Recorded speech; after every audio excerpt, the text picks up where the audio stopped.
Gather round, my dear little drumbeaters, and let Papa for the boys, your hack of a musician narrator, spin you a tale dripping with the bitter syrup of irony, cynicism, and that peculiar kind of humor that makes you chuckle while your stomach churns.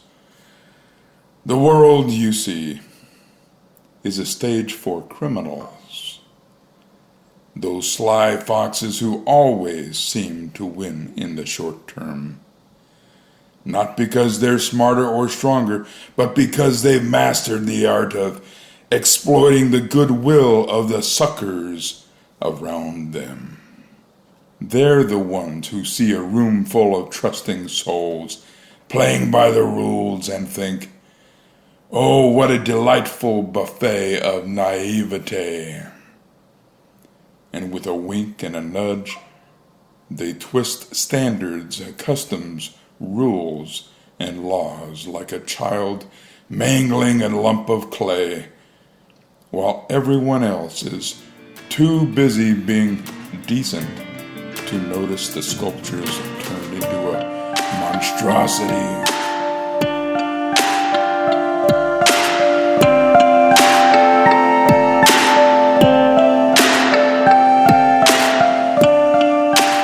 Picture it. The criminal, be they street hustler or a suited-up power broker, thrives because they know the rest of us are shackled by this pesky thing called trust.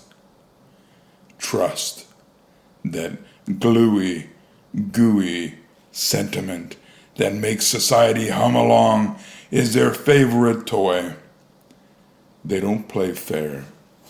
They don't have to. The rest of us, we're out there following the rules, dotting our I's, crossing our T's, assuming everyone else is doing the same. But the criminal, they're the ones spiking the punch at the church social, laughing as the congregation stumbles around, drunk on their own goodwill. Take, for instance, that grand old stage of American politics, where the game is played with such exquisite cynicism, it could make my guitar gently weep.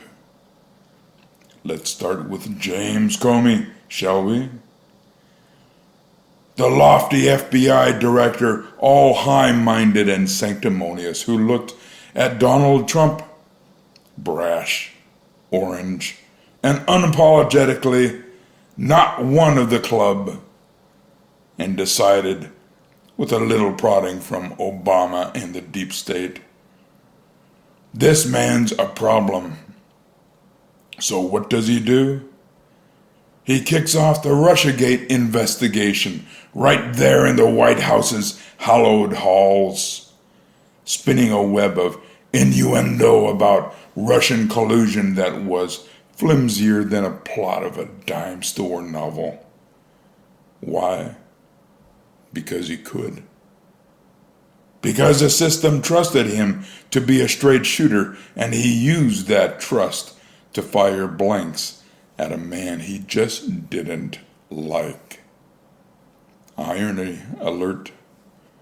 The man tasked with upholding justice wielded his badge like a personal vendetta, all while the public nodded along, thinking, well, he's the FBI guy, he must know something. Oh, the delicious gall of it. Then there's Hillary Clinton, the queen of subterfuge, who turned her position into a masterclass in abusing power. She didn't just bend the rules, she melted them down and forged them into a crown. From the private email servers to whispering sweet nothings to her allies in the deep state, she played the game with a smirk, knowing her opponents were too busy playing by the book to keep up. Her enemies, they're left scrambling, trying to fact-check a tidal wave of half-truths misdirections while she glides away untouchable because the system trusts her to be one of us. The irony is thicker than her pantsuit collection. And don't get me started on the lawfare brigade, those legal vultures who spent years pecking at Trump with lawsuits so baseless they'd make a kangaroo court blush. Tax returns, hush money, classified documents, each case as flimsy as a house of cards, built on the assumption that if you throw enough paper at a man, he'll suffocate under the weight. The courts, the media, the public, they all assume good faith, so these legal acrobats exploit that trust, tying up their target in knots while the clock ticks and the headlines scream. It's whack-a-mole for conservatives who can't swing a hammer fast enough to keep up with the next baseless accusation popping out of the ground. Cynical? Sure. Effective? You bet. The mainstream media, oh, they're the maestros of this orchestra, conducting a symphony of disinformation so rapid-fire it leaves conservatives dizzy. One day it's Russia, the next it's racism, then it's something about a tweet from 2008. Each story needing a shiny new mallet to bash the mole before it can even squeak. The public, bless their trusting hearts, assumes the news is, well, news. Not a scripted soap opera designed to keep the right perpetually off balance. The media knows the game, exploit the goodwill of the audience, warp the narrative, and watch the conservatives flail, rendered neuter and ineffective, too busy defending themselves to land a punch.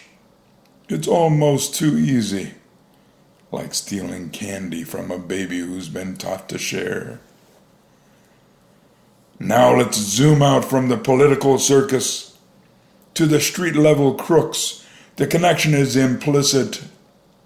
The ones pulling off outrageously simple schemes because their victims are too busy being good to suspect a thing. The con man who sells you a Rolex for $50 on the street corner, knowing you'll trust his smile because, hey, who would lie so brazenly? The shoplifter who walks out with a cart full of goods because the store clerk assumes everyone's honest. The scammer who calls your grandma pretending to be her long-lost nephew because who'd doubt a sob story? These petty criminals thrive on the same principle as their high-flying counterparts. The world's built on trust, and they're the ones with the sledgehammer. In the short term, my dear drumbeaters, the criminals always win. They're not bound by your silly rules, your quaint customs, your precious laws. They see your goodwill and raise you a middle finger. Comey, Clinton, the lawfare clowns, the media. They're just the white-collar version of the guy who pickpockets while you're helping him out with directions. And us. We're left banging our tin drums, marveling at how the world keeps falling for it, over and over and over. Because we're just too damn nice to stop them before they've already won the crowd. Isn't it grand? Isn't it grotesque? Now pass me my pick. I've got some noise to make. Papa for the boys. signing off. Oh, by the way, they cut into my remaining good eye tomorrow, so I may not deliver an update for the podcast for a few days. Don't fret, I'll be back as soon as